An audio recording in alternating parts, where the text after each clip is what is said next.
Abit, thank you very much for that very generous introduction. And I just want to thank you for all the leadership that you provided over the years. As chair of ASAE, receiving ASAE's highest award, the Key Award. But it's in the write-up that it's on at your places. But Abit did two things that have made association work that much more successful and that much more able for associations to do what they do best. And that is in the still of night, working with Congress to be sure that trade show income is tax exempt. Many of you know that trade show income looks a lot like advertising income, which is taxable. But trade show income for trade shows is not.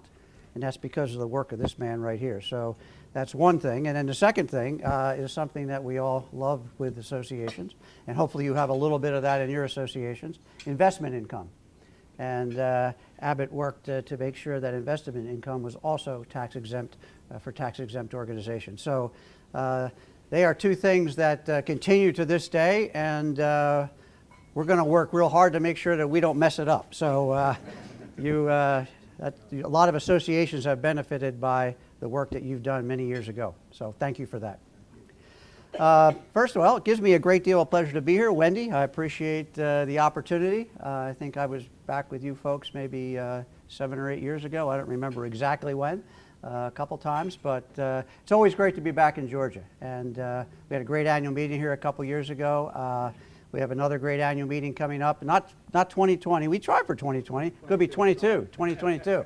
But nonetheless, we will be back here in 2022, and we're delighted about that as well. So let me just talk a little bit about ASAE, and I'm going to do this very briefly. If you look at ASAE, we are really about 4 things. We're about knowledge creation. We're about education. We're about community. And that's what you're really seeing here today. Knowledge creation, learning, community. And we're about advocacy. And advocacy really has several faces. One face of advocacy is the face of the work that associations do. The quality of life that we enjoy in this country today is made possible by the work of associations. And if you think about it, everything that you touch from the moment you wake up, even while you're sleeping, to the mattress you're sleeping on, to the clothes you wear, to the cars you drive, the bridges you cross, the roads you drive on, the clothes you wear, everything, medical procedures you have, the chicken you've been eating for lunch, it's all been touched by an association. So the quality of our lives, and people don't really look at it in that broadest context, but the quality of our lives that we enjoy in this country are touched and made possible by the work of associations. That's one face of advocacy.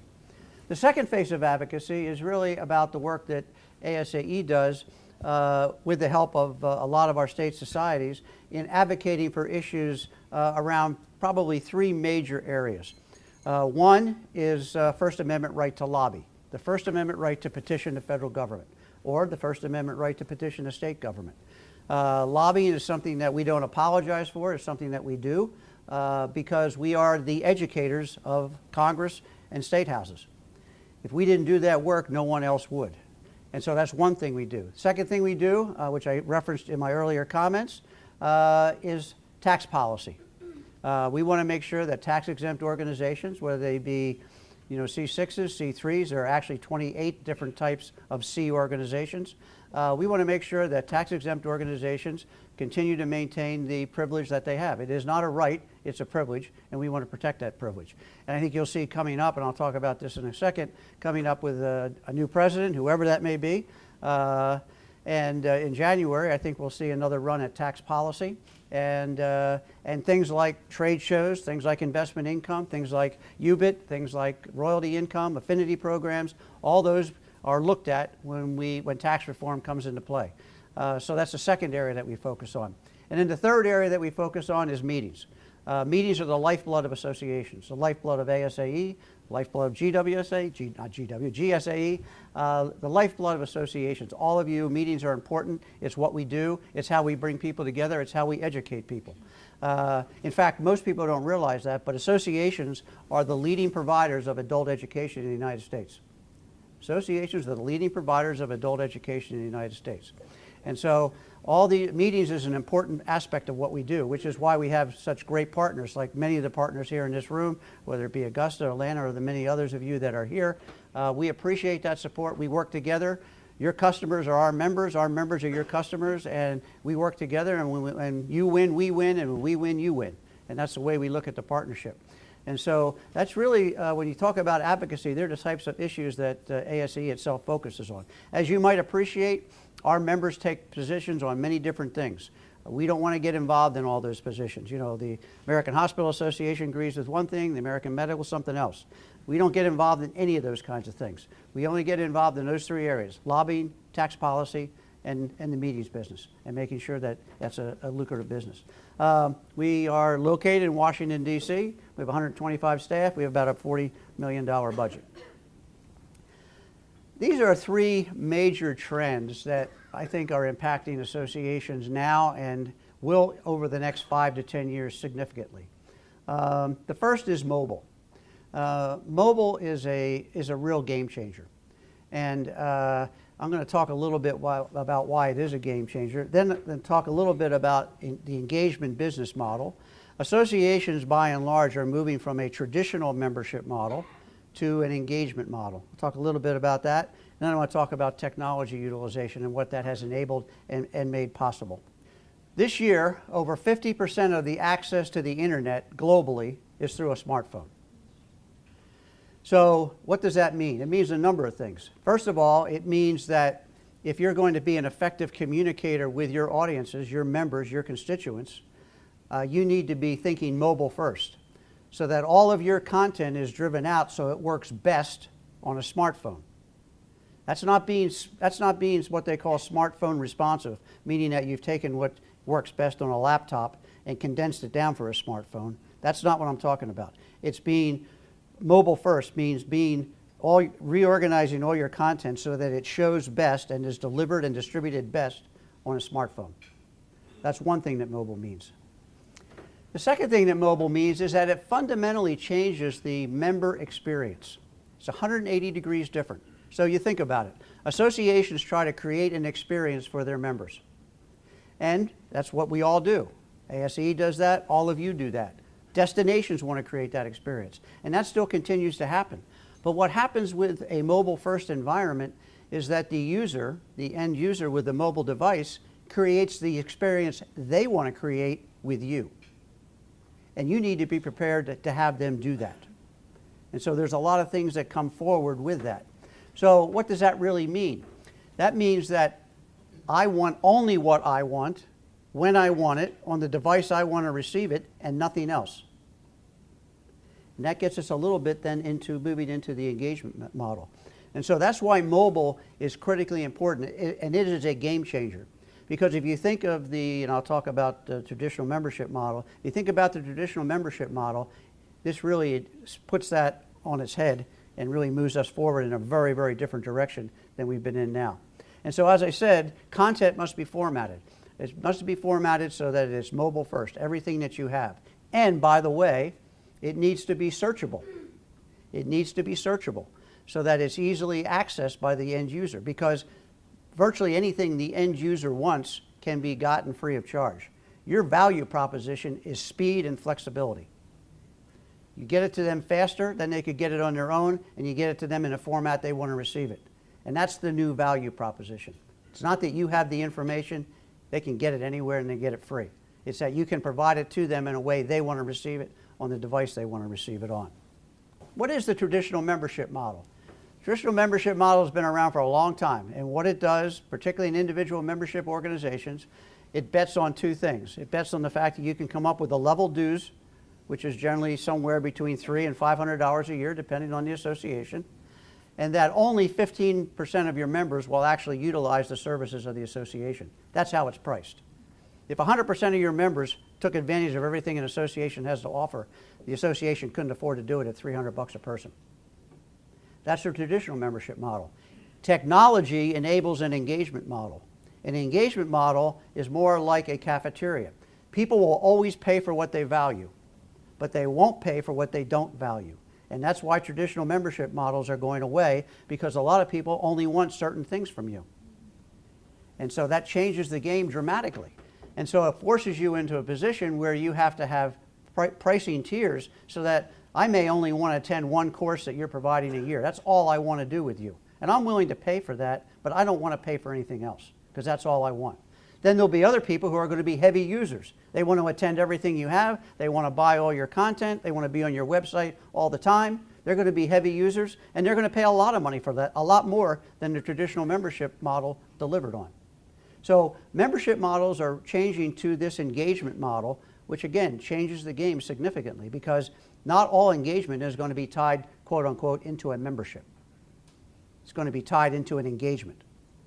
And that again is very difficult, enabled by technology. So the second thing about engagement, which I think is important to remember, is that it's based on a utilization of technology. And technology does enable this engagement model. It really enables 80 to 90% of your members to engage with you on the things that they want, as opposed to betting on 15%. So an engagement model is can be a much more rewarding experience for your members. It can be a much more important experience for your members, which gets us to technology utilization. We talked about mobile first, critically important. But then, because I talked about the member experience and the member wanting what they want from you, you have to have taxonomies in place that are, intuitive. So that if you're talking about something like finance, or you're talking about something like governance, they want to be able to access everything you have in your system that talks about finance. It might be a program you put at a course. It might be a book or a paper that was written. It might be an article in a magazine that was written.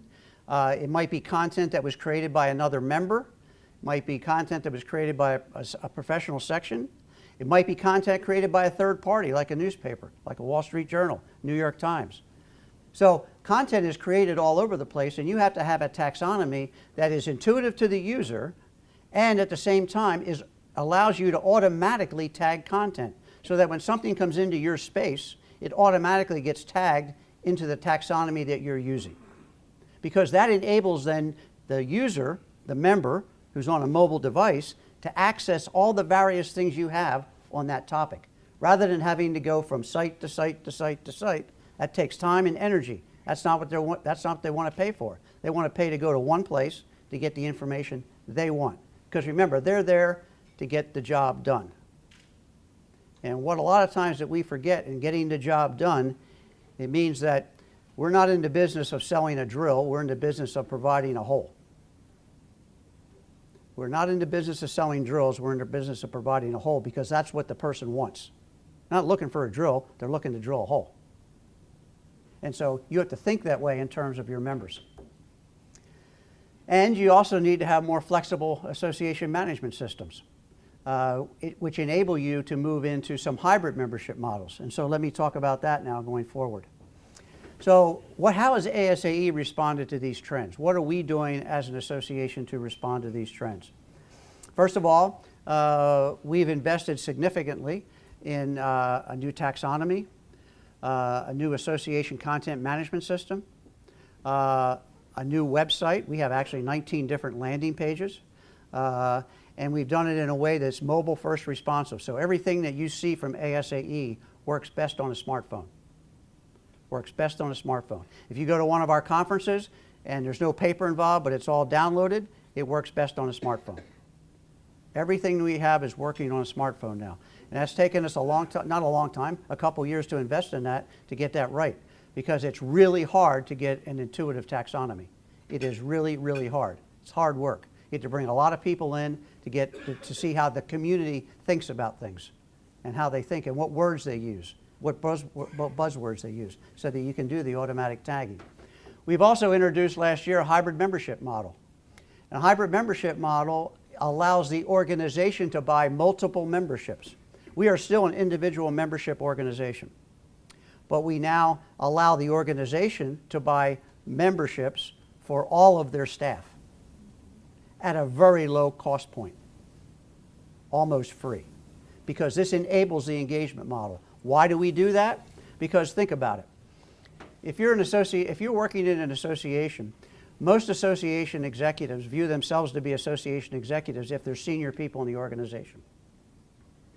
If you're in the marketing department, or you're in the membership department, or you're in the finance department, or communications, or PR, you view yourself first and foremost to be a PR professional, or a communications professional, or a marketing professional.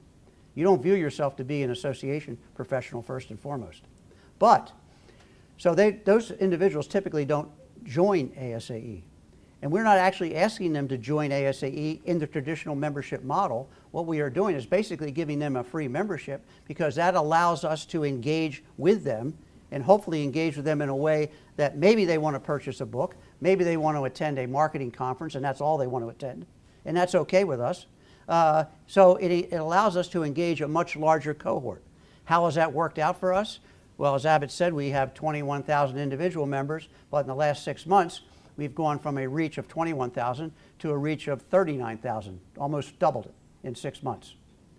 And we expect that we'll continue that trajectory for the next couple of years until it levels out.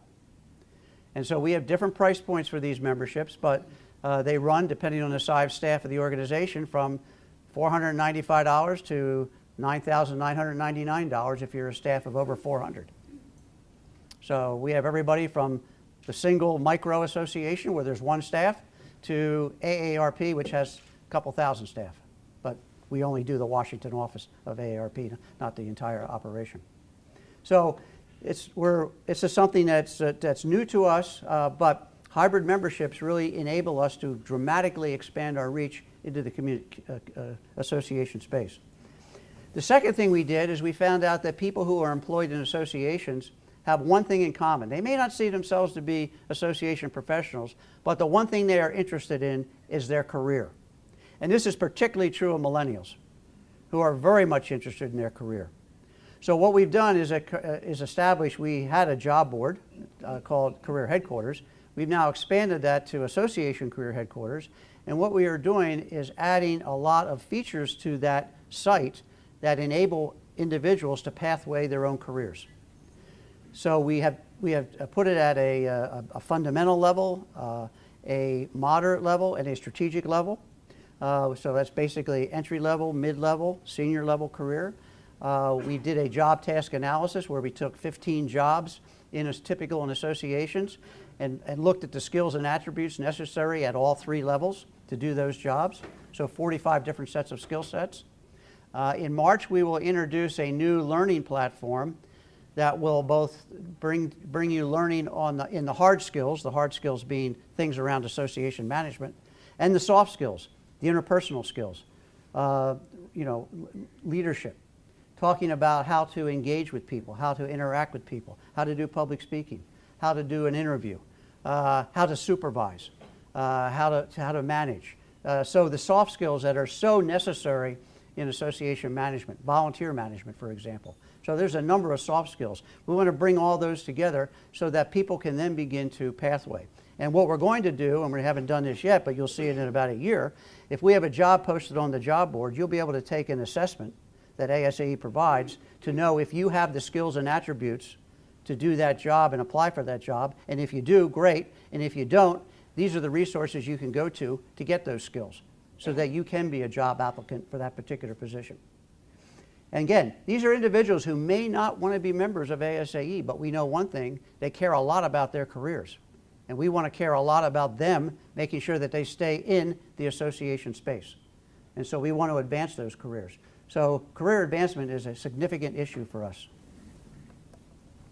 Let me switch gears here now and talk about just a little bit about the Power of A. The Power of A is not an ASAE brand, technically. I mean, we own the brand, but we don't want it doesn't have ASAE on it. It's a brand that we hope everyone uses because it talks about the power of associations. It talks about the context that I placed around associations when I first spoke, about the ways associations touch so many of our lives in so many different ways. It talks about that context, and it's a messaging platform that can be used externally to talk about that context or internally as we talk about the things that associations do to add value. So we started this with when the Obama administration came in 2009. We've been perfecting it and moving it forward over the years. We are continuing to develop that messaging platform, talking about such things as the vast amount of research that associations do, the jobs that associations create. 10% of the U.S. workforce works for a tax-exempt organization.